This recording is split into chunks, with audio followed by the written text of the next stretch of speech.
Good morning. Good morning. Welcome to Family Jewels. I'm Colton Bartell. And I'm Audie Bartell. And we are here at Suzanne's Custom Jewelers here in Corpus Christi. And if you haven't seen our show before, well, then go back and watch past episodes. Why? This one's not going to be any good or what? Well, it will be. Oh. But then they can see what's happened before. Yeah. Will it help on this one? No. So anyway, today we are going to be talking about a little bit more of a technical topic. Since it's come up a lot this last week. It has come up a lot in the last week or two, especially this last week actually. But we're going to be talking about rhodium and palladium platings and basically the chemical effects on gold. A lot of people don't know about this stuff, so that's why we're sharing it. We've kind of had to give these little talks, I guess, to customers a lot lately, so we figured, well, we might as well do one for everyone to see. Yeah, or possibility of everyone to see. Well, they can go see it. We're not stopping them from it now. The information is being put out there. So, anyway, most people are familiar with platings, or they've seen something that's plated. What most people are not aware of, though, is with white gold jewelry, pretty much across the board, industry-wide, with few exceptions, everything white gold is going to be rhodium plated whenever it's new. And pretty much almost all silver. Yeah. Yeah. Silver jewelry is rhodium. Yeah. Rhodium is probably the most silver of the silver metals. Yeah. Or the white metals. And just kind of weird, Yeah. Always felt weird saying, white gold, and people look at you and they go, white, it's silver, Yeah. But yeah. But it's a white metal. Yeah. But with rhodium, so rhodium is a platinum metal. It's in the platinum group of metals. The benefits of it is it's extremely white. It's really hard, and it's hypoallergenic. And you never get to see it. Yeah. In a metal form. Yeah, you never see it in a solid form. It's always in a solution. Because rhodium is actually extremely rare. Basically, it comes about as a byproduct of platinum mining. And we put it in a solution, and we use it for plating purposes to get that bright white shine on white gold or silver or jewelry. What? We can get. Oh, well, we'll get into that. But typically and most often, rhodium is in its white metal form. Yeah. One of these days I'd like to see like a little brick or a little ingot of rhodium, just for grins. Be expensive. Well, it may be expensive, but I'd like to. I always look at it. It's in what is it? Kind of a yellowish orange. Yeah, and I'm thinking, how do we get white metal out of that? I mean, why are we using Tang? Yeah, yeah. I don't. Definitely don't want to drink that stuff. Yeah, no. Because for a long time it was solubilized with. Oh man, what was that? Not. I just figured it was an acid of some kind. Well, maybe no, not. it wasn't. It wasn't arsenic. What was the? Oh, there was a solution that they used that was. Oh, this maybe goes back a long time. Yeah. You're thinking of. It was really bad stuff. Yeah. But yeah, now it's so bad we can't remember it. Yeah. But now it's much safer to use. It is still used very widely in the industry. We actually have moved into a different one of the plating metals, and still in the platinum group, which is palladium. And we're actually using palladium to plate with because it's a little bit more cost efficient. To me, I feel like it seems to last a little bit longer than what the rhodium does, because maybe it seems like we can plate a little bit heavier with it. It's not quite as white, but it does seem like it stays there longer. And it does seem to be a more even finish. And we're actually using palladium, which we've actually made some pieces out of palladium. Mm-hmm. And I've actually held palladium. Yeah. I've still never held rhodium. No. Well, I have in a liquid form. Yeah. Weird. But you can actually plate with several different types of metals. You can actually plate with gold as well. There's the courage coins that we do, the pennies. Those are either palladium plated or yellow gold plated. Mm-hmm. You can also plate in rose gold. You can actually even plate in white gold. But they're all just coatings, and that's something that we have to clarify a lot too, is that though it is a metal attached to another metal through basically almost like an electrolysis process, mm-hmm. It's not permanent, absolutely permanent. And so... Well, the only reason that it's not permanent... is wear. Yeah, because it can be basically rubbed off, I guess you'd say. Or Yeah. So, otherwise, if you just let it sit there, it'd stay. Yeah. But if you left a dry erase marker marked on a whiteboard, it would stay until you rub it off. Yeah. And it's not permanent. Okay. That's what I'm getting at. But it's more permanent than that. Yeah, it is. It is. You have to work a little bit harder to get it off of the... We could use one of those boards. We keep talking about it, but we never get one. I know. Now we're going to go down a rabbit hole. We better stop that.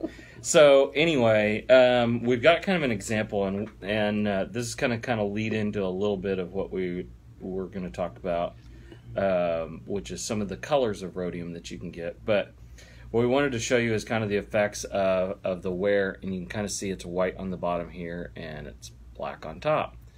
And the reason I pulled this piece out to show you is just because it's a little bit easier to see on this camera the difference of where the wear is at, so you can actually kind of see where the... Now you're really going to bother them. Yeah. Because they wore off what?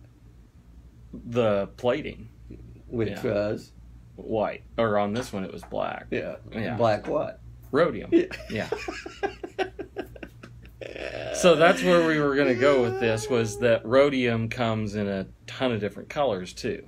Which we didn't know that until recently. Yeah. We knew that it came in black and white, basically. Mm-hmm. But after talking with the guy that actually developed the black rhodium, we found out that basically he can make it whatever color you want. He actually does custom colors, which is pretty crazy. And because we're probably going to abuse him. Yeah. So it's not paint. It's actually a metal that's being plated onto the metal, onto the piece that we're wanting to either change the color or basically protect or retain the color. Right. So with white gold, for instance, the reason that it is rhodium finished is to get that bright white, high shine finish. And with rhodium being a little harder than what white gold is, it's going to hold that shine and that polish a little bit better. And the white, that silverness. Yeah. So with white gold, and we've kind of talked about this in the past when we've talked about metals on here, but white gold has to be made white because its natural color is yellow. For some reason, you can't mine white gold. Yeah. I don't understand that. Well, I do. But I mean, a lot of people don't. No. So they go, I want white gold, but you go out there and it doesn't naturally occur white. Right. Yeah. For some reason, it's always yellow. Yeah. Yellow gold. Yeah. So black gold, that's oil. Yeah. But so gold's natural color is yellow. The only way to get it another color is you've got to alloy it or mix it with other metals. Typically, the industry standard is to mix gold with nickel to turn it white. There are some other metals in there to add strength and durability, stuff like that, like copper and silver, and usually some zinc. And the primary coloring agent, I guess you could say, in most cases with that is going to be nickel. In recent years, there's been some manufacturers and some of our metal suppliers that have actually been mixing in palladium, which is nice because there are a lot of people that have nickel allergies out there. And nobody's allergic to palladium that I've ever heard of. No. It's kind of like platinum or rhodium. Yeah, all the platinum metals are considered hypoallergenic. So if you do have a ring that's made out of palladium white gold and you're having a reaction, most likely chances are you've got something on the ring that you're reacting to, not the metal itself. And there can be things like, it doesn't necessarily have to be a liquid that's got on your ring. Mm-hmm. There's a possibility of just a vapor. Or a powder or something. Yeah, and you may not be able to see it. And there may be a possibility that, say you've got a home cleaning solution or whatever, there's a possibility that home cleaning solution will not actually remove that. So you still, then everybody goes, well, it's just whatever the ring's made out of is causing the problem. Yeah. Well, for the most part, could be, but if you've had the ring for, say, 2 or 3 years, not had a problem, then all of a sudden you have a problem, you have it cleaned, or you clean it and you still got the problem, there's a possibility that residue, whatever's causing the reaction, is still on the ring. Mm-hmm. So what you need to do is just bring it into us and let us clean that. Yeah. We'll be able to get that off. Yeah. Or whatever it is. Yeah. And so the purpose, back to the plating here, the main purpose of this is to retain color and polish. Those are the main ones. Or change color. Or change color. Yeah. And so with the white gold ones, what typically happens is over time, as that plating wears off, then the gold is being exposed underneath, the white gold is being exposed. As you wear it, a lot of those other metals that are in there in the alloy will begin to wear away maybe a little quicker than what the gold will, and it'll get kind of a tinny look. Or possibility of some other chemical or vapor or whatever basically leaches out. Yep. And that's where we're going next with this, is chemical reactions. So it's all really complicated, isn't it? Yeah, it is. Okay, so but with the plating, the rhodium platings and stuff like that, they can be reapplied. Typically, what we tell everybody is, especially on rings, life expectancy of high wear areas where that plating is at is about 6 months. With white gold, in most cases, if it is starting to get kind of that yellow color to it, it's either that it is getting some abnormal wear where the alloy is being worn out and leaving gold behind, in which case we can just polish it, and usually it returns back to its bright white color.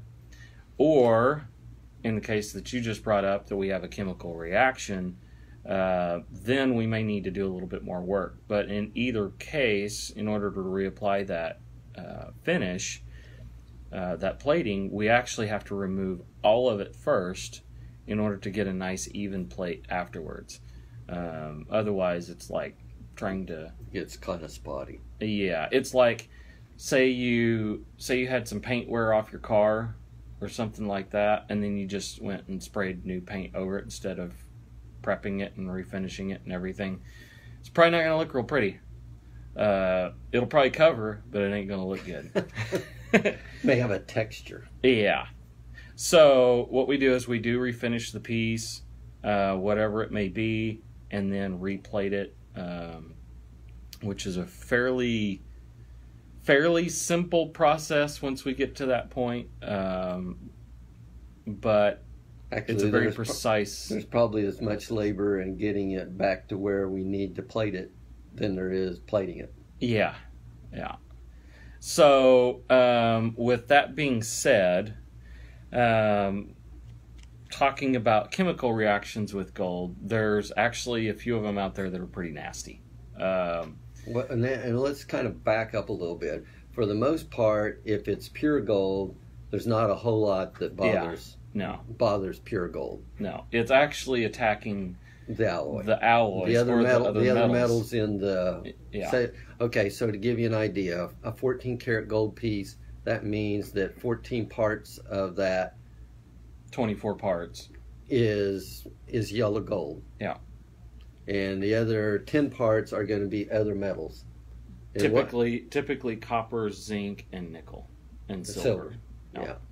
So what happens is these chemicals that Colton's going to talk to you about, they're not actually attacking the gold or causing a reaction with the gold. What they're actually doing is probably especially the copper, nickel. The nickel that's going to bother. Sure, yeah. So that's where we start to get a possibility, even if it's not wear, or maybe it is somewhere where you get past the rhodium. Say where you get into maybe like bleach, where like Clorox or chlorine, maybe even the vapor from a cleaning solution or whatever. Mm-hmm. What it starts to do is leach out or causes a reaction with that alloy. And so what you end up with is you're starting to pull the things out of there that make it white, say in white gold. And strong. Yeah, you're also decreasing the strength. So what ends up happening most of the time is people see a color change. It's like you're playing molecular Jenga with... Oh, I never heard of that. That's cool. Yeah. and so you're leaving all the yellow blocks behind, but you're pulling all the white ones out, kind of thing. So if you look at this, like after a reaction's happened, say you have a white gold ring that you've spilled bleach on it, didn't clean it off, didn't rinse it off or anything. Even if you did. Even if you did, but let's say that you just left it on there, you didn't rinse it real well, you didn't get it all. You're going to clean the ring in Clorox. There you go. Yeah, don't do that. Don't do that. Yeah, that would be bad. Well, we're definitely going to see you fairly soon. Yeah. So you bring that piece in. We're looking at it under the microscope, and it literally is going to look like a sponge. It's actually taking out all of the little pieces. Like I said, it's like a molecular Jenga because it's actually taking out all of the other metals. Other than gold. Leaving the gold behind, which is where you're getting the yellow color or that off color, because where you had a white gold piece before, now all the white metals that made it white are gone, at least at the surface, and it's leaving yellow gold behind. But it looks like a sponge. It's got all these little pinholes everywhere where other metal deposits used to be. Right. And they've been pulled out. Because this alloy, this 14 karat or 18 karat or even 10 karat, it's not like a cake mix where you mix flour and egg and sugar and water or whatever, and you never separate it. Yeah, you can't separate it. It's not a solution, it's a mixture. Yeah. It's just kind of amazing that it does what it does. Yeah.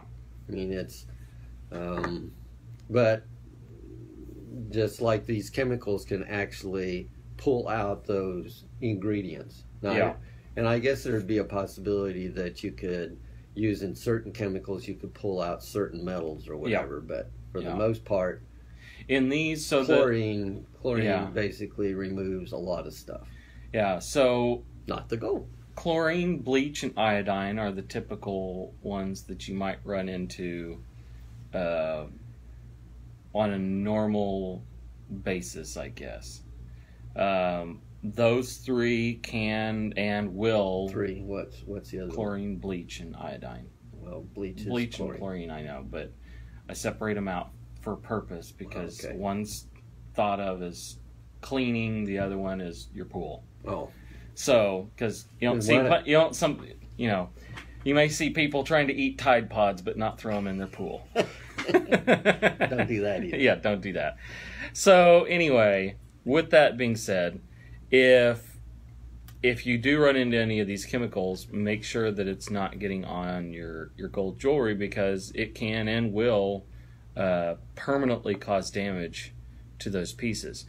Worst case scenario with this is we actually several years ago had a piece that was purchased as an anniversary present, and at the same time was being worn in a hot tub. That they got at the same time as the anniversary. Yep. And it was towards the first of the year. By that fall of the same year, basically those pieces had to, that wedding set had to be replaced because it was worn in the hot tub every night for an hour or two. The hot tub actually speeds up that. Yeah, because the heated chlorine, actually accelerates the process. But it was so bad that you could literally just like pinch it hard enough, you would actually just crush the ring in your hands. We had before you got in the store, we had a customer that basically had a hot tub, and they were using iodine instead of chlorine. Oh, so it looked rusty. Yeah, and actually, we went to polish what looked like rust off. We already knew there was a problem, and actually that ring just broke in 3 pieces. Yeah. I mean, it's bad. It's kind of like it almost like a pretzel, I guess. Yeah. Yeah. It gets brittle because you got all those little holes in there, and nothing to hold it together. Yeah. It was just the wedding band, which was, I guess, good, but yeah, it was in a hot tub, and they were using iodine instead of the same way. It was off there for a little bit. Yeah. All he said was they both work the same way. Yeah. But anyway, the worst one out of all of these, well, actually, that we haven't even mentioned yet, but the worst one, and hopefully you're not messing around with it, is mercury.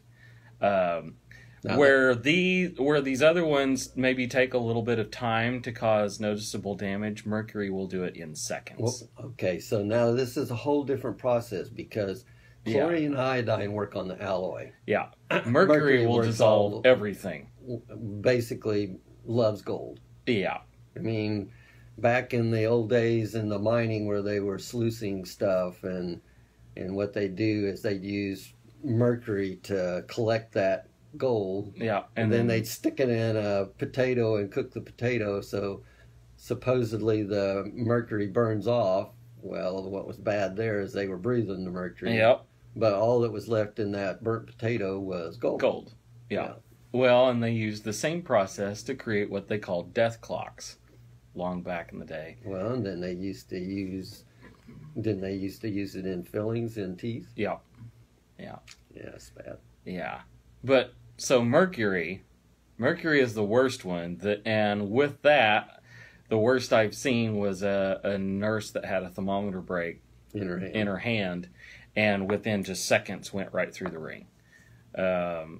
It's some crazy stuff. Like with the death clocks, what they would do back then was, they wanted to make these really ornate gold clocks, so they would actually sculpt something, put it in a mold and everything, and then basically what they would do is, once they had their mold, they needed to get the gold in there somehow, but it was too much gold to try and melt and pour in and get a good casting.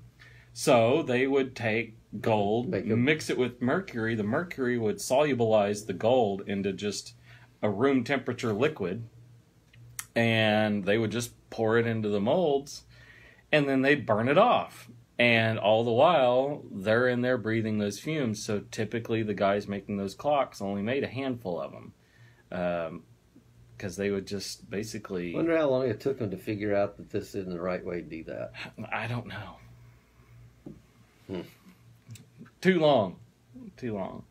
But basically what we're saying with all of this is just be cautious of where you're wearing your jewelry.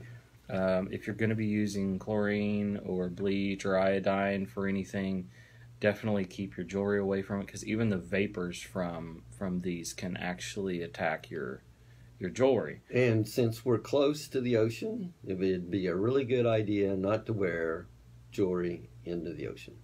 Yes. And for some reason, some of those chemicals are in the ocean. Yeah. And if it's not for that, it's really it may be easier to find a ring in a tub or like your swimming pool. You lose it in the ocean. Yeah.